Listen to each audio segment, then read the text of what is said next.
You are listening to Why I Vaccinate. I'm Ann Thomas. I'm here with my co host, Veronica McNally.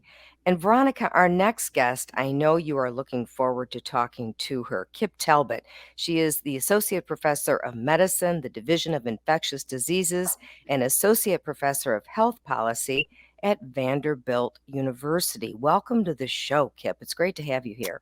Thank you. And Veronica, I'm going to let you kick this line of questioning off because I know you've got some interesting points that you want to make with Keipp today.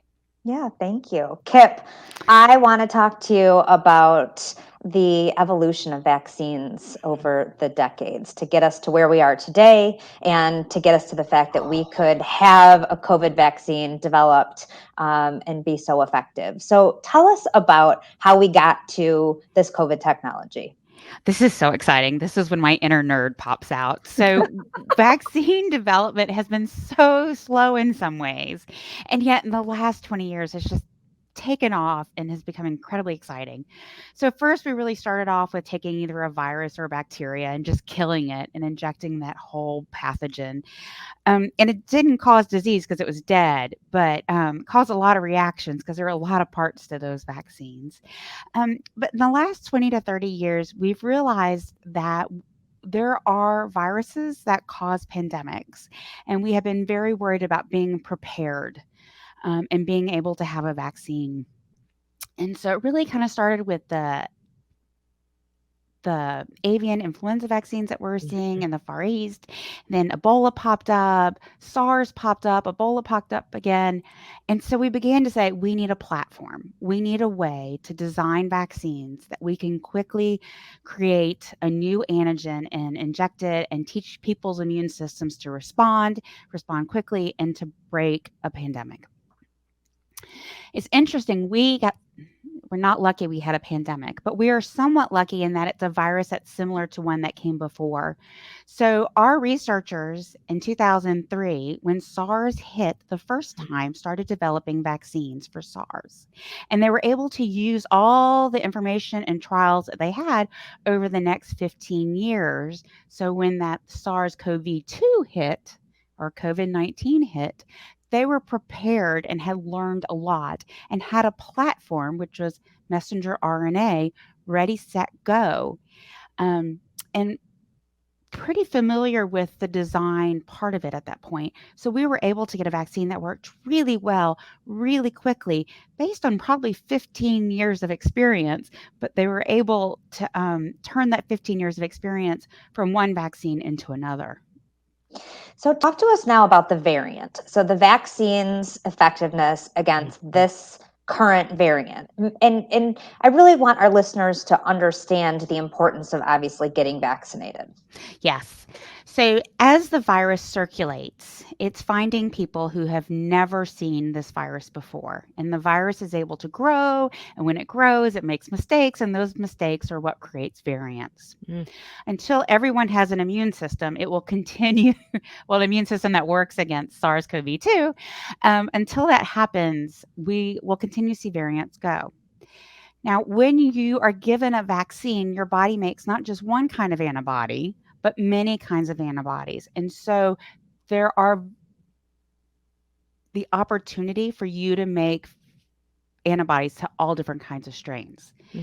We have found, however, if you get those 3 doses of vaccine, that the booster that we've been talking about recently, your body really learns to make lots of different antibodies and make them very well and make them so that they'll stick around for longer periods of time. We also have learned that when we have done this, when we give this third vaccine, that we create antibodies high enough to prevent severe illness due to these variants. Now, at some point that may change, but right here and now, the variants that we have are preventable, at least severe disease, using the vaccines that we currently have. Now, that may change, and at that point, we may have to have a new vaccine, but at this point, it still works to prevent hospitalization and death. And at the beginning of this pandemic, we'd heard that kids didn't really get very sick from COVID. And then kids weren't eligible initially to be vaccinated. And now we have a vaccine for them for ages 5 and over Talk to us about the importance of getting kids vaccinated against COVID. Yeah, I like to remind everyone that this was a new virus and we were learning as quickly as we could. And so some of the things that we thought were true in the beginning, we have learned may not necessarily be true. One of the first things we thought was that children would not be affected. Well, we also had children at home, not doing sports, not doing school. And so they weren't being exposed like they regularly were. We actually saw the regular viruses that kids get disappear. There was no flu, there was no respiratory syncytial virus. So we really saw that kids were not being exposed to viruses because they were at home and not doing their regular activities. Once kids started returning to sports and school, we started seeing kids get sick.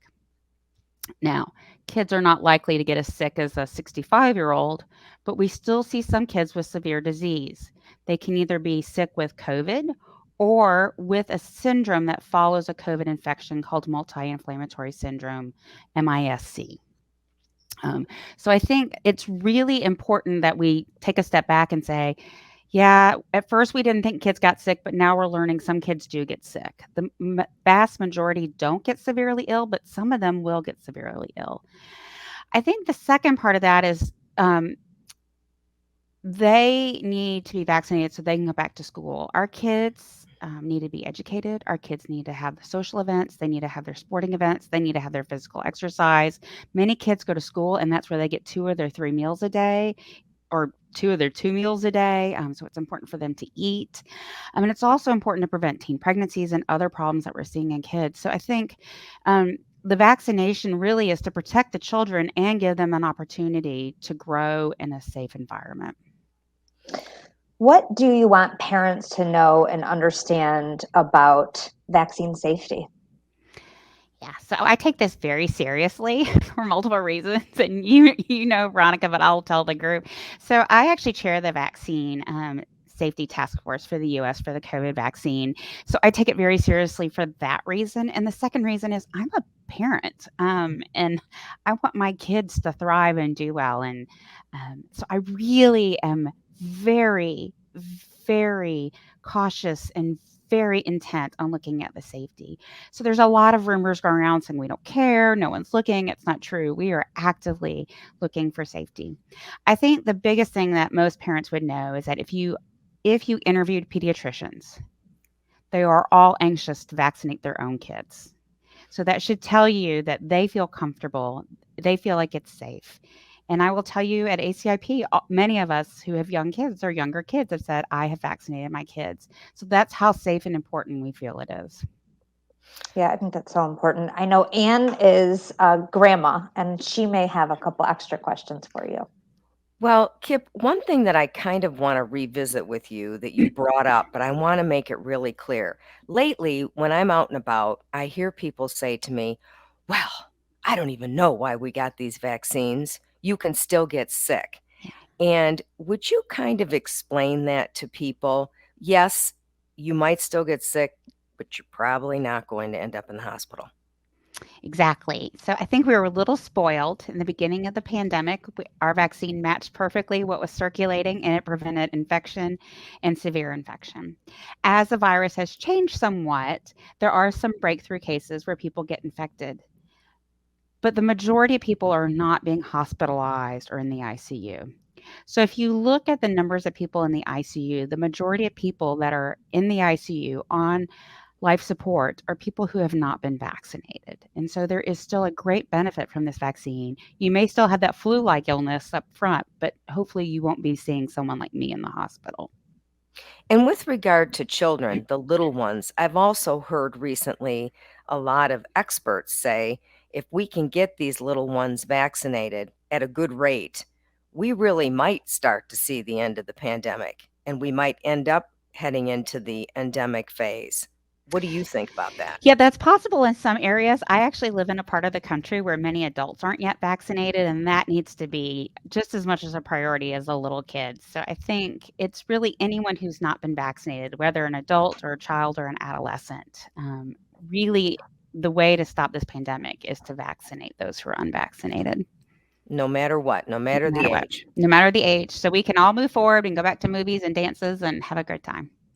Keipp Talbot, Associate Professor of Medicine, Division of Infectious Diseases, and Associate Professor of Health Policy at Vanderbilt University. Thank you so much for your time, for your expertise. We really appreciate it. And the conversation will continue in just a few minutes on Why I Vaccinate.